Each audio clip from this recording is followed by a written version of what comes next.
Boys and girls, welcome to Chapter 1 of Charlotte's Web. Chapter 1, Before Breakfast. "Where's Papa going with that axe?" said Fern to her mother as they were setting the table for breakfast. "Out to the hog house," replied Mrs. Arable. "Some pigs were born last night." "I don't see why he needs the axe," continued Fern, who was only 8. "Well," said her mother, "one of the pigs is a runt.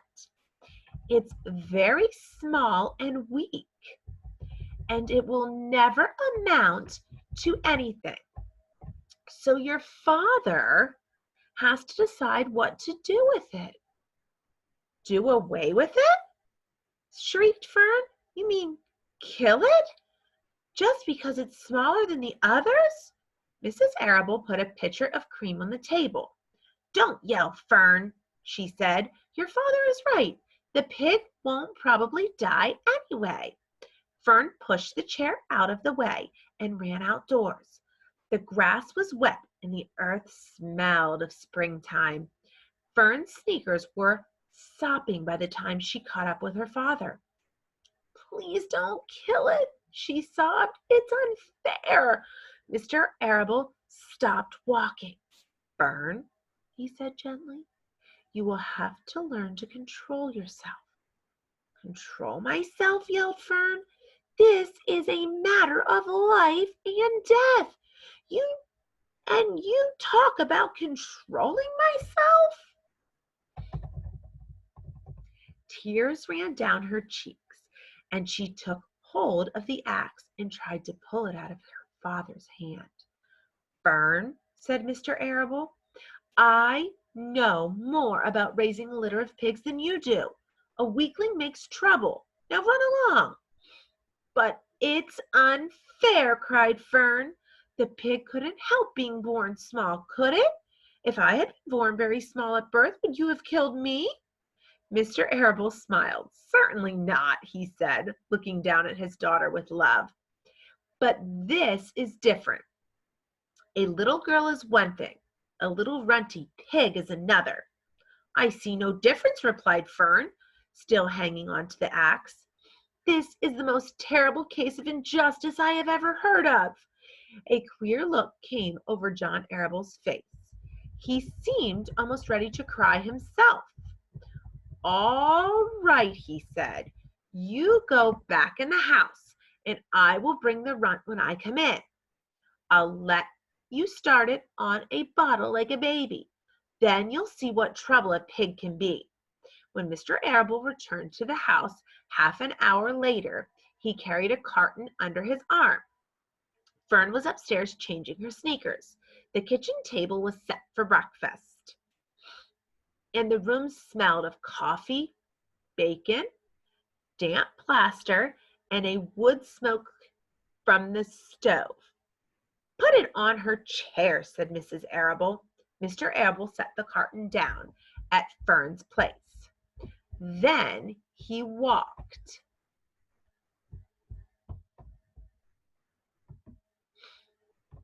to the sink and washed his hands and dried them on a roller towel. Fern came slowly down the stairs. Her eyes were red from crying. As she approached her chair, the carton wobbled, and there was a scratching noise. Fern looked at her father. Then she lifted the lid of the carton. There, inside, looking up at her, was the newborn pig. It was a white one. The morning light shone through its ears, turning them pink. "He's yours," said Mr. Arable, "saved from an untimely death, and may the good Lord forgive me for this foolishness." Fern couldn't take her eyes off the tiny pig. "Oh," she whispered, "oh, look at him. He's absolutely perfect." She closed the carton carefully. First she kissed her father, then she kissed her mother. Then she opened the lid again, lifted the pig out, and held it against her cheek. At this moment, her brother Avery came into the room. Avery was 10. He was heavily armed with an air rifle in one hand and a wooden dagger in the other. "What's that?" he demanded. What's Fern got? She's got a guest for breakfast, Mrs. Arable said. Wash your hands and face, Avery. Let's see it, said Avery, setting down his gun. You call that miserable thing a pig? That's a fine specimen of a pig. It's no bigger than a white rat. Wash up and eat your breakfast, Avery, said his mother. The school bus will be along in a half an hour. Can I have a pig too, Pop? Asked Avery. No, I only distribute pigs to early risers, said Mr. Arable. Fern was up at daylight, trying to rid the world of injustice. As a result, she now has a pig. A small one, to be sure, but nevertheless a pig. It just shows what can happen if a person gets out of bed promptly. Let's eat. But Fern couldn't eat until her pig had a drink of milk. Mrs. Arable found a baby's nursing bottle and a rubber nipple. She poured warm milk into the bottle, fitted the nipple over the top, and handed it to Fern. Give him his breakfast, she said. A minute later, Fern was seated on the floor in the corner of the kitchen with her infant between her knees, teaching it to suck from the bottle. The pig, although tiny, had a good appetite and caught on quickly.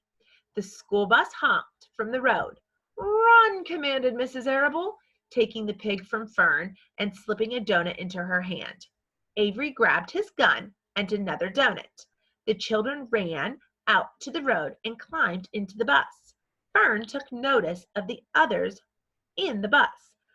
She just sat and stared out the window, thinking what a blissful world it was and how lucky she was to have entire charge of a pig.